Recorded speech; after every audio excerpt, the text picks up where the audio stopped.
서울의 도로와 터널 등 인프라 시설은 대부분 7, 80년대 건설돼 30년 이상 된 노후 시설물의 비중도 높아지고 있습니다.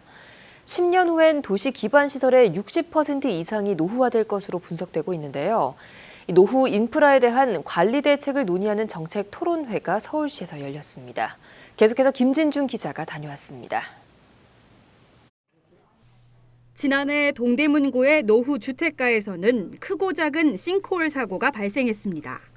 1960년대 지어진 노후 가옥이 대다수로 집안 약화와 오래된 하수 관로가 원인이었습니다. 최근 5년간 서울에서 발생한 싱크홀은 모두 3,500여 건. 전국 시도 가운데 가장 많았습니다. 점점 늘어나는 도시 노후 건물과 인프라를 어떻게 관리해야 하는지에 대한 심포지움이 열렸습니다. 시민의 안전을 위해서 선제적으로 대응을 마련하는 게 바람직하다라고 해서 도시안전건설위원회에서 서울시와 함께 심포지엄을 마련하게 됐고, 그게 바로 그런 위험성이 있는 시설들을 선제적으로 대응을 마련하고 예산을 편성함으로써 보다 더 안전하게 시민들이 생활할 수 있는 기반을 마련.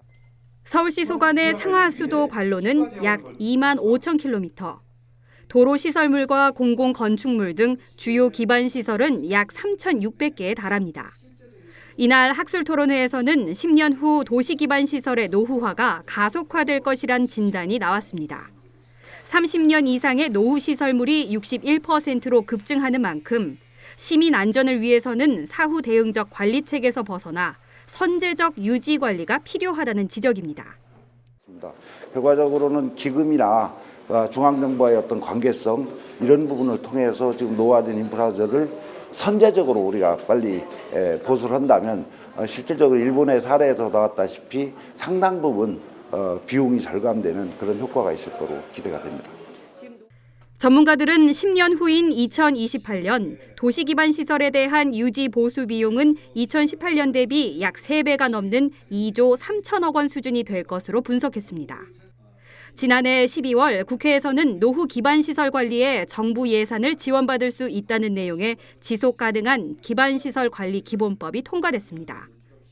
내년 1월 시행을 앞두고 있는 만큼 예산 지원 타당성을 제시하기 위한 서울시 차원의 관리 계획 수립이 요구되고 있습니다.